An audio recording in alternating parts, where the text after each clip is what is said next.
Padre Celestial, agradecemos las inmensas bendiciones que nos has otorgado a cada uno de nosotros. Te agradecemos por tu amor, por tu gracia, por tu misericordia, por la obra que realizas en nosotros y a través de nosotros. Te pedimos que bendigas este tiempo de estar en tu palabra y oramos por quienes no pudieron estar aquí. Te pedimos que les concedes tu mano sanadora, especialmente a nuestro hermano Antonio y hermana Alma, que estés con ellos, que los cuides. Y te agradecemos todo lo que haces por nosotros y con nosotros. Y elevamos esto en el nombre de Jesús. Y todos los santos dijeron, amén, amén. So vamos a agarrar nuestras Biblias y vamos a levantar las Biblias y decir la palabra de Dios. La palabra de Dios Es la verdad absoluta. es la verdad absoluta Y la autoridad final. y la autoridad final. Amén y amén. Abran sus Biblias conmigo al Evangelio de Mateo, capítulo 9. Mateo, capítulo 9. Vamos a continuar nuestro estudio, versículo por versículo, del relato de Mateo sobre la vida, la muerte y la resurrección de Jesús. Y se recuerdan que Mateo está escribiendo principalmente para un público judeo. Y él nos proporciona eventos en el ministerio terrenal de Jesús que lo identifican como el Mesías prometido del Antiguo Testamento. Debemos de reconocer que todo el Antiguo Testamento está enseñándolos que va a haber el Mesías, que apunta a Jesús. Y entonces Mateo está haciendo lo mismo aquí a través de sus enseñanzas de Jesús, de la genealogía de Jesús, de su nacimiento milagroso que hemos visto en estudios pasados, en los milagros que realizó, también su autoridad, su compasión, su amor, su sufrimiento.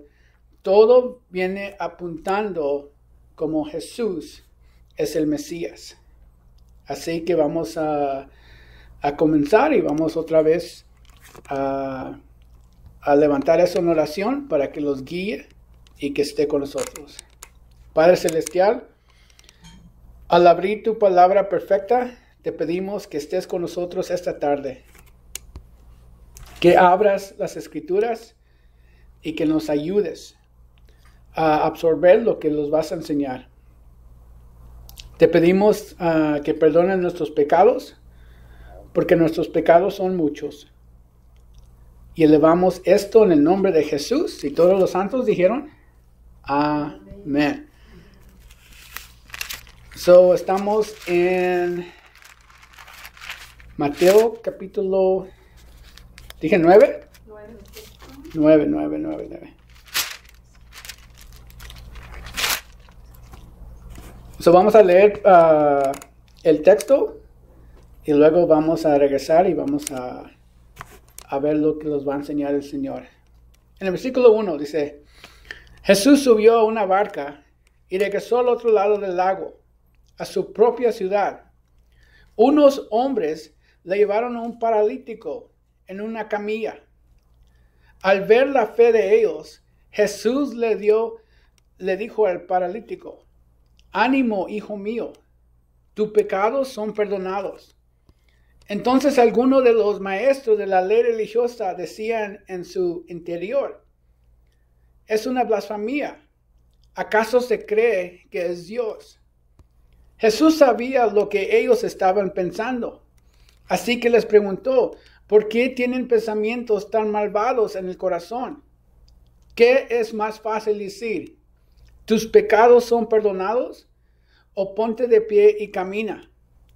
Así que les demostraré que el Hijo del Hombre tiene autoridad en la tierra para perdonar pecados. Entonces Jesús miró al paralítico y dijo, ponte de pie, toma tu camilla y vete a tu casa. El hombre se levantó de un salto y se fue a su casa. Al ver esto, el temor se apoderó de la multitud y alabaron a Dios por darles semejante autoridad a los seres humanos. Mientras caminaba, Jesús vio a un hombre llamado Mateo sentado en su cabina de cobrador de impuestos. Sígueme y sé mi discípulo, le dijo Jesús. Entonces Mateo se levantó y lo siguió. Más tarde, Mateo invitó a Jesús y a sus discípulos a una cena en su casa, junto con muchos cobradores de impuestos y otros pecadores de mala fama. Cuando los fariseos vieron esto, preguntaron a los discípulos, ¿por qué su maestro come con semejante escoria? Cuando Jesús lo oyó, le dijo, la gente sana no necesita médico, los enfermos sí. Luego añadió, dijo, ahora vayan y aprenden el significado de la siguiente escritura.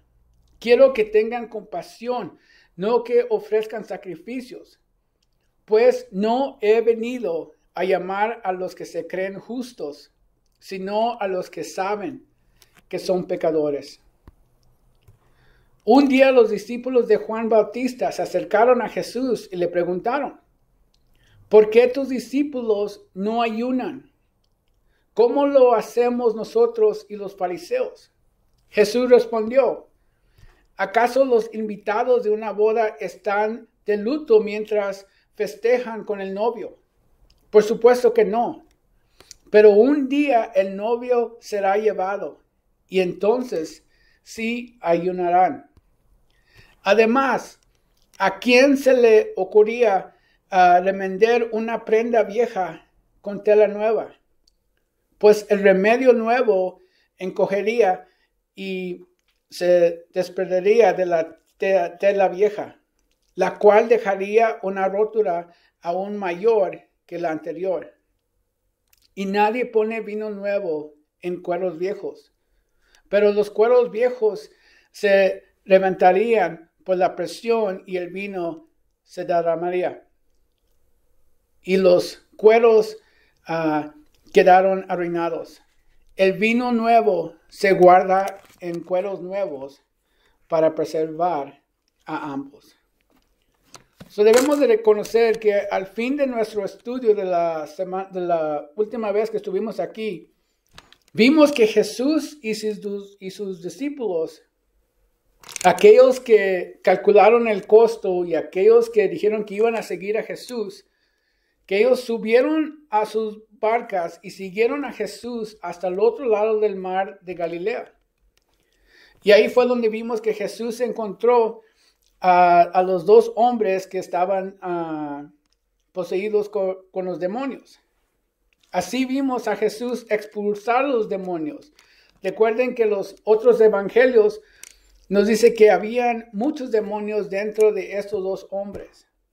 Y entonces Jesús, con su autoridad y su poder, permitió que esos demonios entraran a una multitud de cerdos que inmediatamente saltaron al mar de Galilea y murieron.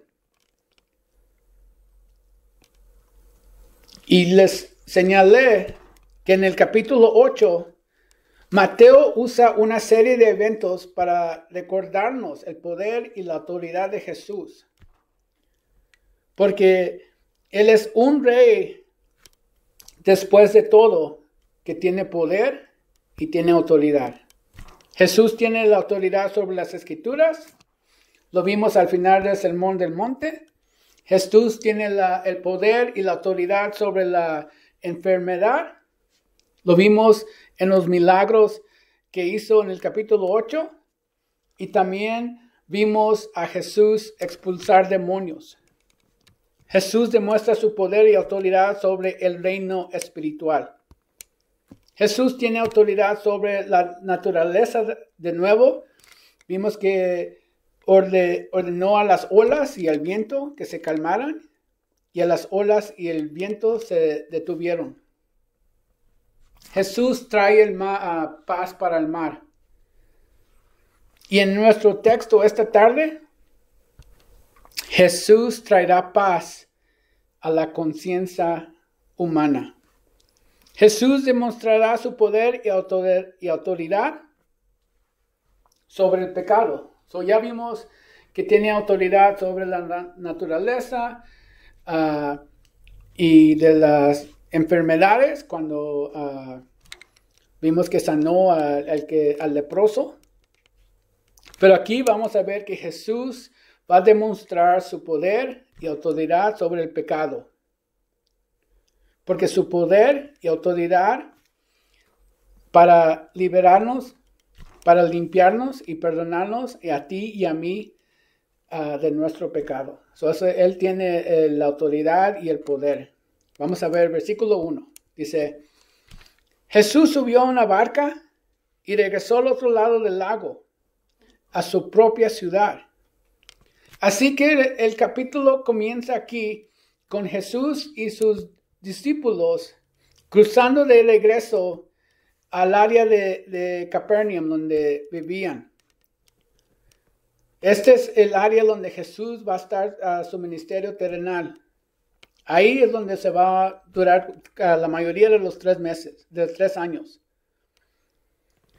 Y vamos a ver en el último versículo del capítulo 8 que dice, entonces, ¿se acuerdan después que sacó los demonios de los que estaban endemoniados? Dice, entonces toda la ciudad salió al encuentro de Jesús, pero le rogaron que se fuera y los dejara en paz.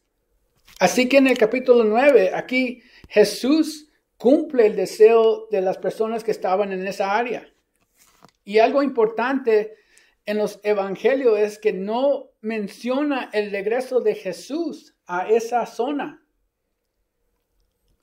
Eso es lo que ellos querían. Así que Jesús regresa al área de Capernaum aquí. Esta no era la ciudad natal de Jesús, pero sí es la ciudad donde estableció su base de operación en el área de Galileo. Versículo 2. Dice, unos hombres le llevaron a un paralítico en una camilla. Al ver la fe de ellos, Jesús le dijo al paralítico, ánimo, hijo mío, tus pecados son perdonados. Otra vez más, cuando leemos los otros relatos, los relatos de Marcos y de Lucas, ellos detallan el encuentro de Jesús con este paralítico. Debemos recordar que había una multitud que se empezó a congregarse allí en la casa. Jesús estaba dando un estudio bíblico a la multitud. Y 4 amigos llevaron a su amigo paralítico a ver a Jesús en una camilla. Y cuando llegan a la casa, al no poder entrar por la puerta debido a la multitud, los relatos nos dicen que subieron al tejado y bajaron a su amigo con camilla y todo por el tejado. Lo abrieron. Los amigos subieron al techo, al tejado, lo abrieron y ahí bajaron al amigo con todo y camilla. Y como dice Mateo, cuando Jesús vio su fe, al ver la insistencia de estos hombres en llevar a su amigo, le dijo al hombre, ánimo, hijo mío, tus pecados son perdonados. Observen que Jesús vio la fe. ¿A quiénes se refieren? A los 4 amigos, no al paralítico. Era la fe. Jesús vio la fe de los 4 amigos. Jesús respondió a la fe de los amigos. Y de la misma manera, Dios honra nuestra fe en nombre de otros. Por eso a veces oramos. Y a veces oramos por alguien que no es creyente. El Señor ve la fe de nosotros. Él honra la fe. Y por su gracia y por su misericordia, Él responde a nuestras oraciones.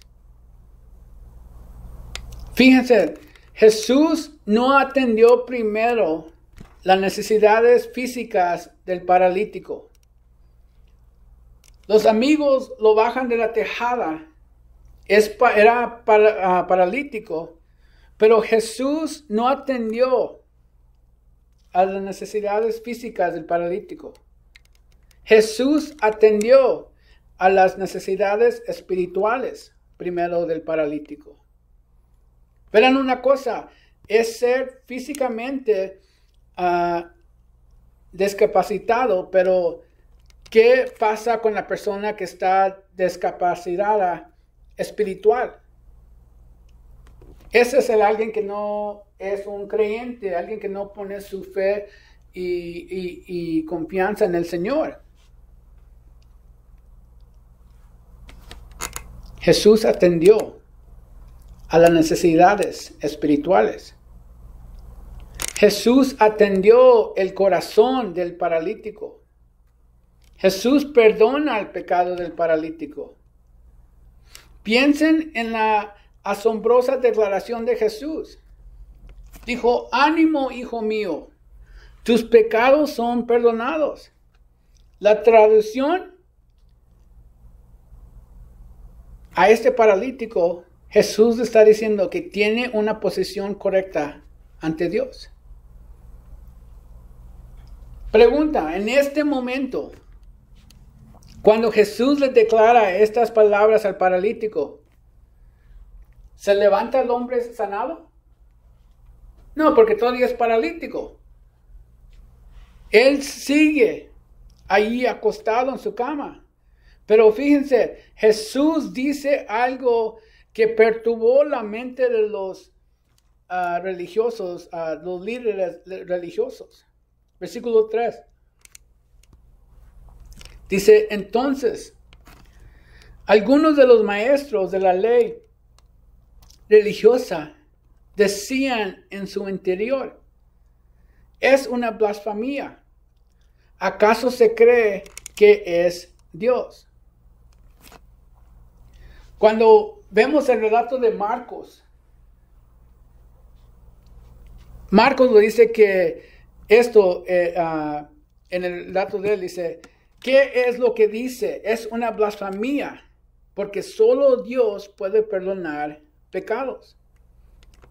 Debemos reconocer que los gobernantes religiosos no lo dicen abiertamente, solo lo están pensando entre ellos mismos. Ellos creen que solo Dios puede perdonar pecados. Ellos sabían que Jesús, al perdonar los pecados del hombre, del paralítico, Él estaba afirmando que es Dios, porque solo Dios puede perdonar pecados. Y para ellos, para los líderes religiosos, esta era la mayor blasfemia. Porque si Jesús es solo un hombre que dice ser Dios y no lo es, la acusación de blasfemia se sostiene. Pero si sabemos que Jesús es Dios. Vamos a ver versículo 4. Dice, Jesús sabía lo que ellos estaban pensando. Así que les preguntó, ¿por qué tienen pensamientos tan malvados en el corazón? ¿Qué es más fácil decir? Haga nota de esa frase. ¿Tus pecados son perdonados? O ponte de pie y camina. Así que les demostraré que el Hijo del Hombre tiene autoridad en la tierra para perdonar pecados. Entonces Jesús miró al paralítico y dijo, ponte de pie, toma tu camilla y vete a tu casa. Y la respuesta que el hombre se levantó de un salto y se fue a su casa. ¿Cuál es más fácil?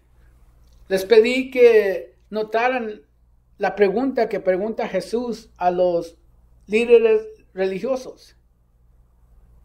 Porque para el hombre ambas cosas son imposibles. Pero para Dios ambas son igual de fácil. Porque Dios Él puede perdonar pecados. Él puede hacer que el paralítico camine. Para sanar el paralítico, Jesús solo tenía que decir una palabra. Y dijo, levántate. Pero para perdonar el paralítico, sabemos que Jesús tendría que morir. Jesús podía sanar al hombre con solo una palabra. Pero para perdonarlo y para perdonarte a ti y a mí, tendría que morir la muerte que el paralítico, que tú y que yo merecíamos. Pongan atención, porque después de hacer esta declaración, Jesús sana físicamente al paralítico. No sabemos cuánto tiempo estuvo el paralítico en esta condición. Pero la sanación que vimos aquí era completa. No simple se limitaba a mover los dedos de los pies, ni a responder de cuando le agarraban los pies. Él se levantó, tomó su camilla y se fue a casa. Versículo 8. Dice, al ver esto, el temor se apoderó de la multitud y alabaron a Dios por darles semejante autoridad a los seres humanos. La multitud se llenaron de asombro y glorificaron a Dios. La multitud entendieron que Jesús tenía la autoridad divina para perdonar pecados gracias al milagro que acababan de ver. Debemos de conocer que esta es la misión de Jesús. Jesús vino a perdonar pecados. Los milagros como este que estamos viendo aquí sirven para mostrarles a todos que Él posea esa autoridad. Que Él no blasfema contra Dios. Que Él es Dios. Porque solo Dios puede perdonar los pecados. Versículo 9. Dice, mientras caminaba, Jesús vio a un hombre llamado Mateo, sentado en su cabina de cobrador de impuestos. Sígueme y sé mi discípulo, le dijo Jesús. Entonces Mateo se levantó y lo siguió. Este Mateo es el escritor de este evangelio, de lo que estamos estudiando. Mateo se presenta aquí. Él habla de sí mismo cuando Jesús lo llamó para ser su discípulo. Ahora bien, porque recuerden que todos los evangelios, a veces uno tiene un poquito más de información que el otro, y cuando los juntamos, vemos todo completamente. Pero debemos de conocer, Mateo aquí dice algo diferente sobre sí mismo de lo que registra Marcos y Lucas en el relato de ellos. Porque Marcos, cuando uno lee el Evangelio de Marcos, cuando uno lee el Evangelio de Lucas, al mencionar el llamado de Mateo, se refieren a él por su nombre de pila, que viene siendo Levi. No le ponen el nombre Mateo. Marcos se refiere a Mateo como Levi, hijo de Alfeo. Lucas se refiere a Mateo como un recaudador de impuestos llamado Levi. Pero Mateo en todo su evangelio nunca se refiere a sí mismo de ese nombre. Se refiere a sí mismo de una manera diferente del relato de Marcos y de Lucas. Porque Mateo dice de sí mismo que Jesús vio a un hombre. Verán, Mateo era un recaudador de impuestos. Mateo era odiado por los judíos. Mateo era considerado como un traidor. Era una pariah, porque ningún otro judío tendría contacto religioso o social con él. Estaba Mateo en el mismo nivel que los animales impuros, en el mismo nivel que los cerdos. Pero un día Jesús pasó por ahí y le hizo una simple invitación. Jesús se acercó a Mateo con la dirección y la actitud de alguien que comprendía plenamente su autoridad y le dio una simple orden. Le dice, sígueme. Jesús viene llamando a la persona más odiada, a la persona más despreciada, para que sea su discípulo. Pero fíjense, Mateo tuvo un encuentro aquí con Jesús y Jesús cambia su vida. Por cierto, el nombre Mateo en hebreo significa regalo de Dios, regalo de Yahweh. Así es como Mateo quiere ser conocido. Y por eso se refiere Mateo a ese nombre y no como Marcos y Lucas se refieren de él. Y los otros relatos evangélicos no dicen que cuando Jesús llamó a Mateo, que lo dejó todo para seguirlo. Mateo dejó todo. Mateo renunció todo lo que tenía, pero ganó mucho más al seguir a Jesús. Ganó mucho más a ser un discípulo de Jesús. Y así parece que una de las primeras cosas que hace Mateo es invitar a Jesús a cenar. Y eso lo vemos en el versículo 10.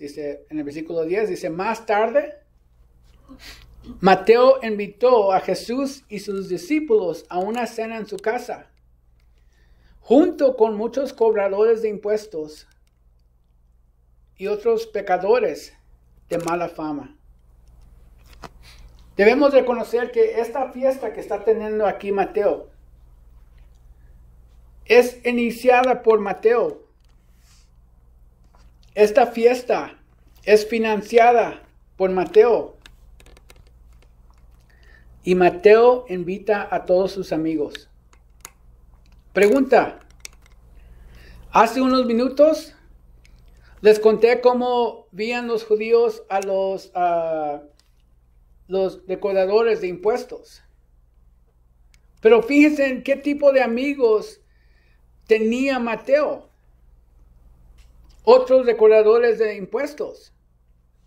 Pero no solo los recaudadores de impuestos, otras personas con las que se identificaba. Otros pecadores. Otras personas con quienes los religiosos no querían juntarse. Pero todos están en la casa de Mateo conociendo a Jesús. Versículo 11. Dice, cuando los fariseos vieron esto, preguntaron a los discípulos, ¿por qué su maestro come con semejante escoria? Se creían que los recaudadores de impuestos eran lo peor de lo peor, que eran personas terribles, que eran personas pecadoras, que no eran personas que uno quisiera tener como amigos, que eran personas que había que evitar, no personas con las que para compartir en la cena. Entonces la pregunta es, ¿cómo podía Jesús comer con ellos, con esos pecadores? Fíjense, los fariseos se ofendieron. No porque los pecadores o los recaudadores de impuestos quisieron comer con Jesús, sino se ofendieron porque Jesús quería comer con los recaudadores de impuestos y con los pecadores.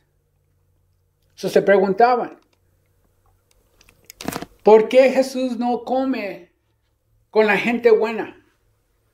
¿Por qué Jesús no está comiendo con la gente decente? ¿Por qué Jesús no come con nosotros, los religiosos, los fariseos? Quieren una respuesta, pero en lugar de ir a Jesús, van a los discípulos de Jesús. Versículo 12. Cuando Jesús los oyó, les dijo, la gente sana no necesita médico, los enfermos sí. Jesús viene aquí respondiendo a la pregunta de los fariseos.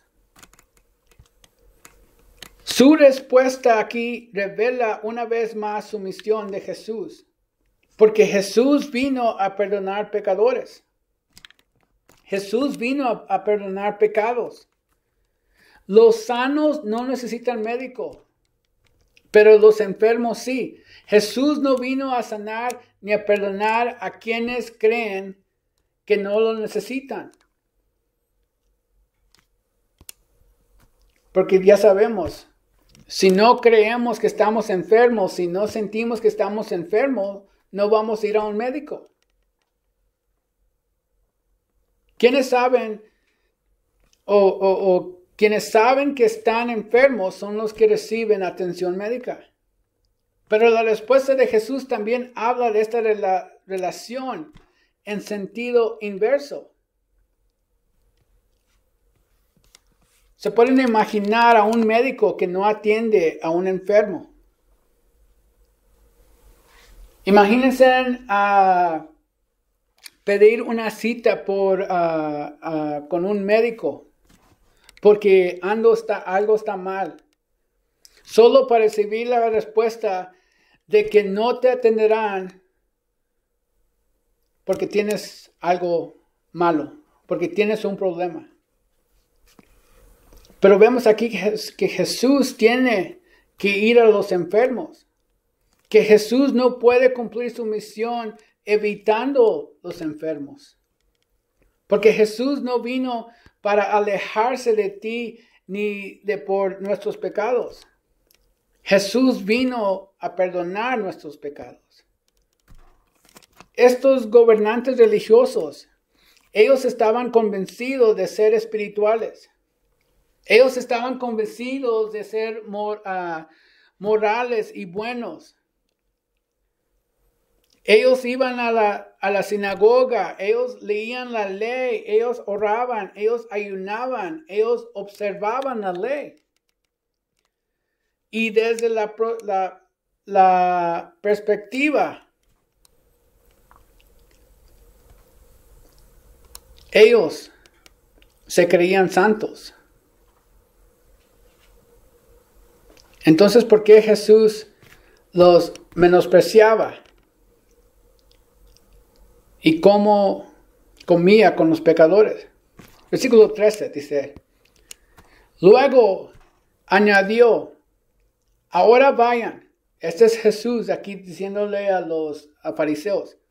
Dice, ahora vayan y aprendan el significado de la siguiente escritura. Quiero que tengan compasión, no que ofrezcan sacrificios, pues no he venido a llamar a los que se creen justos, sino a los que saben que son pecadores. Aquí Jesús está, la cita aquí es de Oseas 6:6. Jesús le dice a los fariseos, Jesús le dice a los que estaban que decían que conocían la ley. Quiero que vayan por sí mismo, o que quiero que vean por sí mismo lo que dice las Escrituras sobre este asunto. Y por supuesto, el asunto en cuestión es lo que los fariseos le preguntaban a los discípulos de Jesús. Que por qué Jesús comía con los pecadores. Porque Jesús le está diciendo esto, ustedes deberían saberlo. Ustedes ya deberían saber la respuesta a la pregunta que están preguntando. Porque en Oseas 6:6, Dios reprende a los religiosos de aquella época, porque ellos también se preocupaban más por las estrictas normas formales de la ley que por las personas o quienes la ley debía proteger y bendecir. Los fariseos aquí no podían pasar por alto la conexión que Jesús establecía entre los de la época de Oseas y ellos mismos. Jesús le está diciendo, están igual como los gobernantes religiosos de antes. Entonces Jesús concluye diciendo, escuchen, ¿quién necesita arrepentirse? ¿A quién quiere Dios que se arrepienta? A los pecadores. Porque los justos no necesitan arrepentirse. Así que ustedes, los fariseos, si son justos, no necesitan arrepentirse. Pero estos recaudadores de impuestos, estos pecadores, para ustedes son los peores pecadores. Así que ellos sí deberían de arrepentirse. Bueno, para eso fui enviado. Para eso vino Jesús, para llevarlos al arrepentimiento. Así que con ellos es donde debo de estar. Es importante aquí notar que Jesús no estaba diciendo que los fariseos fueran verdaderamente justos. Él está diciendo aquí que los fariseos aquí solo se consideraban ellos mismos justos. Porque en todo esto Jesús aquí expone a los fariseos. Porque lo que Jesús está diciendo es, los justos deben de querer lo que Dios quiere. Y Dios quiere que los pecadores se arrepienten. Los fariseos sabían que Dios enviaba a los profetas, a los que estaban en pecado, con un mensaje de arrepentimiento. Entonces, si los fariseos eran verdaderamente justos, es decir, hacían lo que Dios quería, y eso era el arrepentimiento de los pecadores. ¿No era acaso estar con los pecadores en lugar de rechazarlos por completo lo que debían de haber estado haciendo? Y entonces Jesús aquí anuncia otra vez su misión. He venido a salvar a los pecadores. Debemos reconocer que el gran propósito de Jesús es salvar a los pecadores. Dios quiere que todos seamos misericordiosos. Dios quiere que todos seamos compasivos con quienes están atrapados en el pecado. Pero que vayan y aprendan lo que eso significa. Es lo que Dios le dijo, que Jesús le dijo a los fariseos. Que deben de reconocer, deben aprender que Dios quiere que admitamos que necesitamos misericordia. Que Dios quiere que admitamos que necesitamos misericordia para nosotros mismos, para que la extendamos a los demás. Porque hay mucha gente que también ellos se creen ellos mismos justos. Pero Jesús vino vino por los pecados de nosotros, para que los arrepentimos. Versículo 14. Un día los discípulos de Juan el Bautista, se acercaron a Jesús y le preguntaron, ¿por qué tus discípulos no ayunan? ¿Cómo los hacemos nosotros y los fariseos? Jesús respondió, ¿acaso los invitados de una boda están de luto mientras festejan con el novio? Por supuesto que no. Pero un día el novio será llevado y entonces sí ayunarán.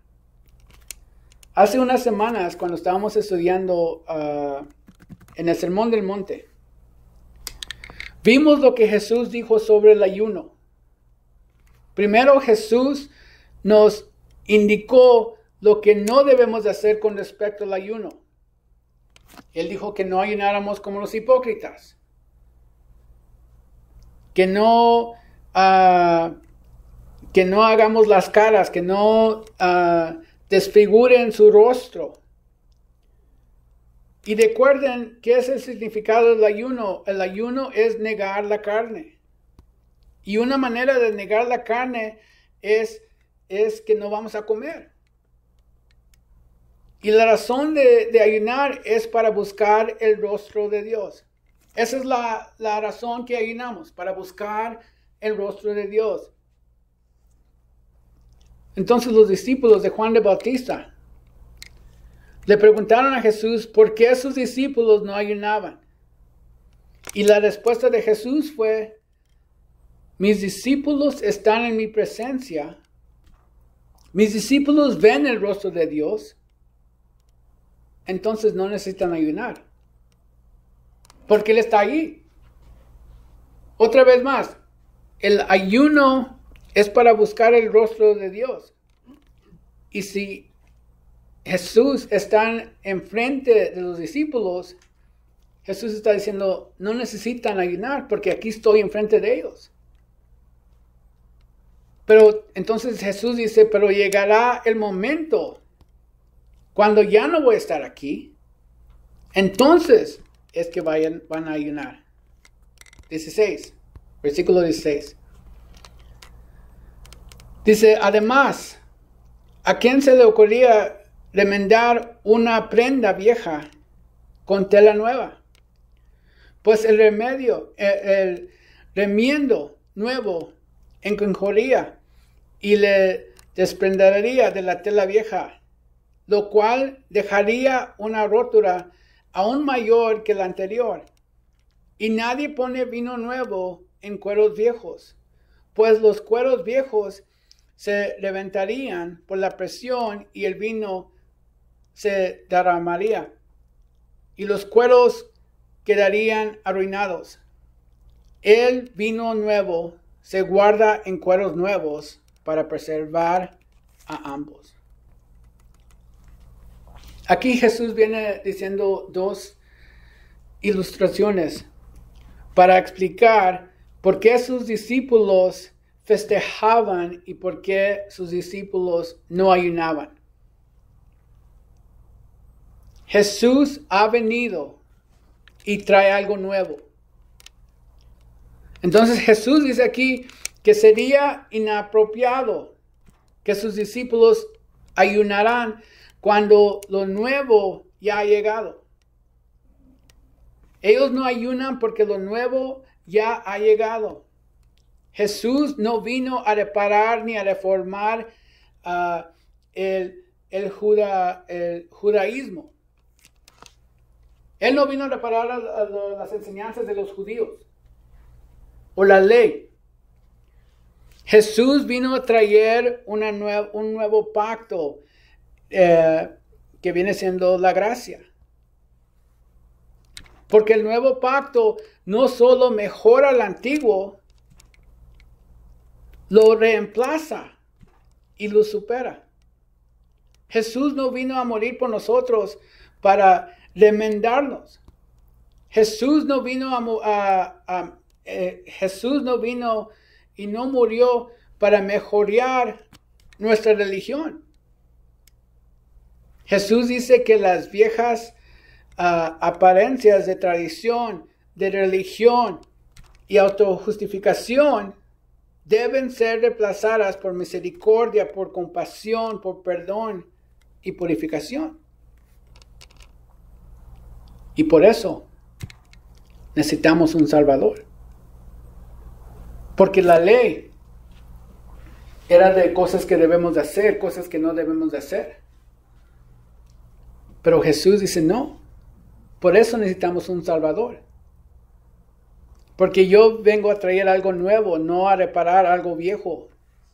Va a ser todo nuevo este cambio para tener una relación con Él. Amén. Vamos a orar.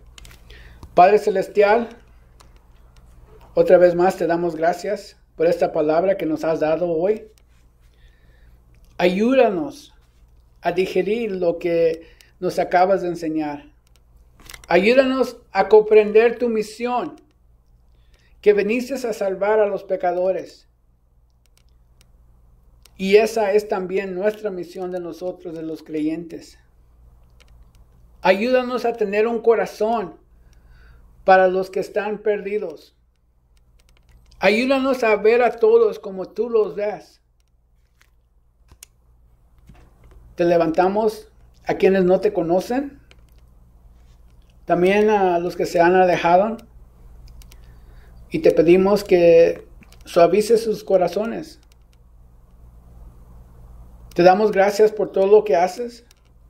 Te damos gracias por el don de la salvación, que no nos cuesta nada, pero a ti te costó todo.